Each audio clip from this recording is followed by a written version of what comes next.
10 ਸਾਲਾਂ ਬਾਅਦ ਪਰਦੇਸੀ ਦੀ ਘਰ ਵਾਪਸੀ। ਵਾਹ ਅੱਛੋ ਵਾਹ, ਮਾਸ਼ਾਅੱਲਾ ਸੁਭਾਨ ਅੱਲਾ।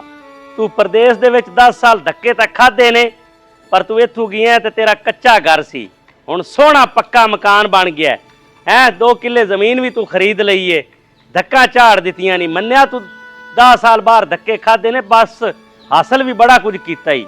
ਆ ਦੇਸ਼ 'ਚ ਰਵਿਆ ਤਾਂ ਤੂੰ ਆ ਕੁਝ ਨਹੀਂ ਬਣਾ ਸਕਦਾ ਸੀ। ਬੱਚੇ ਅਚਾਨਕ ਵੇਖਣਗੇ ਤਾਂ ਖੁਸ਼ ਹੋਣਗੇ। ਉਹ ਅੱਬਾ ਆ ਗਿਆ ਸੀ ਅੱਬਾ। ਉਹ ਮਾਸ਼ਾਅੱਲਾ ਵੀ ਮਾਸ਼ਾਅੱਲਾ, ਜ਼ਿਆ ਤਾਂ ਵੱਡਾ ਸਾਰਾ ਹੋਇਆ ਫਿਰਦਾ ਹੈ। ਹਾਂਜੀ ਅੱਬਾ ਨਿੱਕਾ ਜਿਹਾ ਤਾਂ ਮੈਂ ਛੱਡ ਤੇ ਗਿਆ।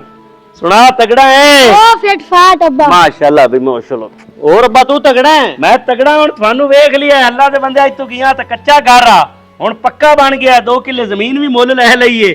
ਕੀ ਹੋਇਆ ਜੇ 10 ਸਾਲ ਪ੍ਰਦੇਸ਼ ਘੱਟ ਲੈਣੇ, ਹੁਣ ਇੱਥੇ ਮੌਜ ਨਾਲ ਰਵਾਂਗਾ, ਸਕੂਨ ਹੋਵੇਗਾ ਘਰ ਦੇ ਵਿੱਚ, ਸਕੂਨ। ਆ ਜਾਓ। ਤੁਹਾਡੀ ਮਾਂ ਕੀ ਕਰਦੀ ਪਈ ਏ? ਰੋਟੀਆਂ ਪਕਾਉਣ ਦੀ ਪਈ। ਤੇ ਉਹਨੂੰ ਦੱਸੋ ਆ ਗਿਆ ਹੈ। ਦੇਸੀ ਕੁੱਕੜ ਪਕਾਇਆ ਨੇ, ਮੈਂ ਤੁਹਾਨੂੰ ਆਖਿਆ।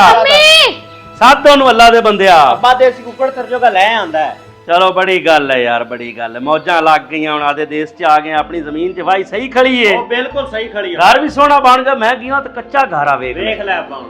ਕੀ ਬਾਤ। ਅਗਲੇ ਦਿਨ ਚੱਲ ਅੱਛੂ ਪਿੰਡ ਵੇਖ, ਪਿੰਡ ਦੀ ਸੈਰ ਕਰ। ਕੀ ਕੀਤੀ ਜਾਣਾ ਜਿਆ? ਅੱਬਾ ਗੇਮਾਂ ਖੇਡੀ ਜਾਣਾ। ਜਿਸਲੇ ਵੇਖੋ ਗੇਮਾਂ, ਜਿਸਲੇ ਵੇਖੋ ਗੇਮਾਂ। ਯਾਰ ਤੂੰ ਅੱਲਾ ਦੇ ਅੱਬਾ ਹਾਣੀ ਤਾਂ ਬੈਠਾ, ਤੂੰ ਕੀ ਆ ਗਿਆ? ਆਫਤ ਬਣ ਗਿਆ ਤੂੰ ਤਾਂ ਸਾਡੇ ਵਾਸਤੇ। ਅਸਲੂ ਅਦਲਾ ਹੀ ਖੜਾ, ਅੱਗੇ ਤਾਂ ਸਾਨੂੰ ਕਿਸੇ ਨੇ ਦੀ ਗੱਲ ਹੀ ਨਹੀਂ ਕੀਤੀ। ਕੱਲ ਦਾ ਆਇਆ ਤਾਂ ਤੂੰ ਬੂਬੂ ਤਾਈ ਖੜਾ ਵੀ ਗੇਮਾਂ ਗੇਮਾਂ, ਇਹ ਕਰ ਗਿਆ ਉਹ ਕਰ ਗਿਆ। ਤੈਨੂੰ ਹੈ ਕੋਈ ਤਮੀਜ਼? ਤੇਰੀ ਮਾਂ ਨੇ ਤੈਨੂੰ ਤਮੀਜ਼ ਸਿਖਾਈ ਏ? ਨਿੱਕੇ ਵੱਡੇ ਦਾ ਕੋਈ ਅਦਬ ਹੁੰਦਾ? ਮੈਂ ਤੇਰਾ ਪਿਓ ਆ, ਤੇਰੇ ਭਲੇ ਭਰੂਆਂ ਦਾ ਪਿਆ ਵੀ ਅੱਠੇ ਟਾਈਮ ਗੇਮਾਂ ਨਾ ਖੇਡ, ਤੇਰੀਆਂ ਅੱਖਾਂ ਖਰਾਬ ਹੋ ਜਾਸਣ। ਪੜ ਪੁੜ ਲੈ ਬੱਚਾ। ਨਹੀਂ ਐਂ ਕੁਛ ਹੁੰਦਾ ਅੱਬਾ, ਬਸ ਤੂੰ ਜਾਂਦੀ। ਕੀ ਬਣ ਗਿਆ ਅੱਛੂ ਤੇਰੇ ਨਾਲ? ਤੂੰ ਬਾਲ ਜੇ ਤਾਂ ਨਹੀਂ ਛੱਡ ਤੇ ਗਿਆ। ਆ ਜਦੋਂ ਮੈਂ ਗਿਆ ਤਾਂ ਚੰਗੇ ਭਲੇ ਆਓ, ਹੁਣ ਤੁਹਾਨੂੰ ਕੀ ਹੋ ਗਿਆ? ਕੋਈ ਤਮੀਜ਼ ਹੀ ਨਹੀਂ ਨੇ ਬੋਲਣ ਦੀ, ਪਿਓ ਦਾ ਅਦਬ ਹੀ ਨਹੀਂ ਕਰਦੇ ਜੇ। ਸਾਨੂੰ ਕੀ ਹੋਇਆ? ਤੂੰ ਹੀ ਐਵੇਂ ਲੱਗਿਆ। ਅੱਛੂ ਇਹ ਤੂੰ ਕੀ ਕਰ ਬੈਠਾ? ਇਹ ਤੇਰੇ ਨਾਲ ਕੀ ਬਣੀ? ਔਲਾਦ 'ਚ ਤਾਂ ਤਮੀਜ਼ ਹੀ ਖਤਮ ਹੋ ਗਈ ਹੈ ਯਾਰ। ਛੱਡ ਤੇ ਗਿਆ ਤੇ ਚੰਗੇ ਭਲੇ ਆਏ, ਹੁਣ ਉਹ ਆਂਦੇ ਨੇ ਤੂੰ ਹਿਜ਼ਾਬ ਬਣਿਆ ਖੜਾ ਸਾਡੇ ਵਾਸਤੇ। ਕਿ ਆ ਗਏ ਮੁਸੀਬਤ ਆ ਗਈ ਸਾਡੇ ਵਾਸਤੇ। ਅੱਜ ਤਾਂ ਬੜੀ ਚਾਸ ਆਈ ਇਹਦੀ ਆ ਉੱਥੇ। ਆ ਸ਼ੈਦਣਾ। ਹਾਂ ਅੱਬਾ।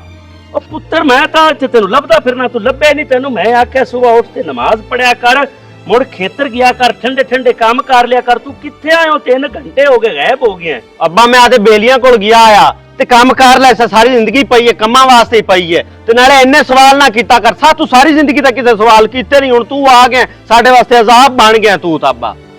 ਅਜ਼ਾਬ ਬਣ ਗਿਆ? ਤੇ ਹੋਰ ਕੀ ਆ, ਹਰ ਵਕਤ ਸਵਾਲ ਹੀ ਕੀਤੀ ਜਾਂਦਾ ਤੂੰ। ਉਹ ਜਿਸਲੇ ਮੈਂ ਗਿਆ ਤੁਸੀਂ ਚੰਗੇ ਭਲੇ ਆਓ, ਪਾਪਾ ਜੀ ਅੱਬਾ ਜੀ ਆਖਦੇ ਆਓ, ਕਿ ਹੁਣ ਤੁਹਾਨੂੰ ਹੋ ਕੀ ਗਿਆ? ਮੈਂ ਤੁਹਾਨੂੰ ਸਮਝਾਣਾ, ਤੁਹਾਡੇ ਭਲੇ ਪਰੂ ਸਮਝਾਣਾ, ਅੱਗੂ ਮੈਨੂੰ ਚੌੜ ਤੇ ਪੈ ਜਾਂਦੇ ਜੇ।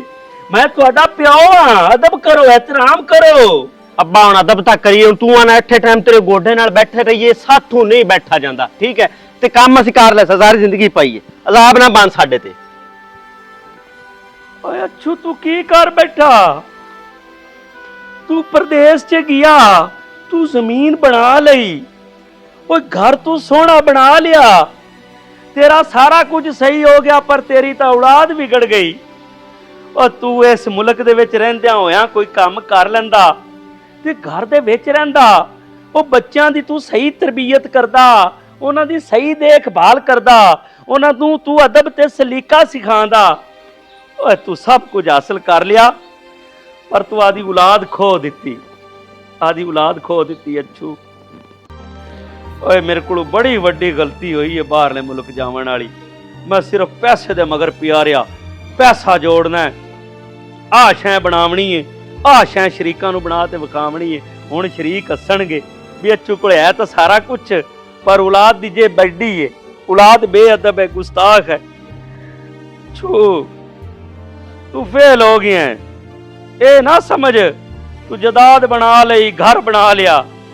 ਨਹੀਂ ਅੱਛੂ ਨਹੀਂ, ਤੂੰ ਆਦੀ ਔਲਾਦ ਖੋ ਦਿੱਤੀ, ਤੂੰ ਆਦੀ ਨਸਲ ਬੇਅਦਬ ਕਰ ਲਈ। ਅੱਛੂ ਆਪਣੀ ਨਸਲ ਬੇਅਦਬ ਕਰ ਲਈ।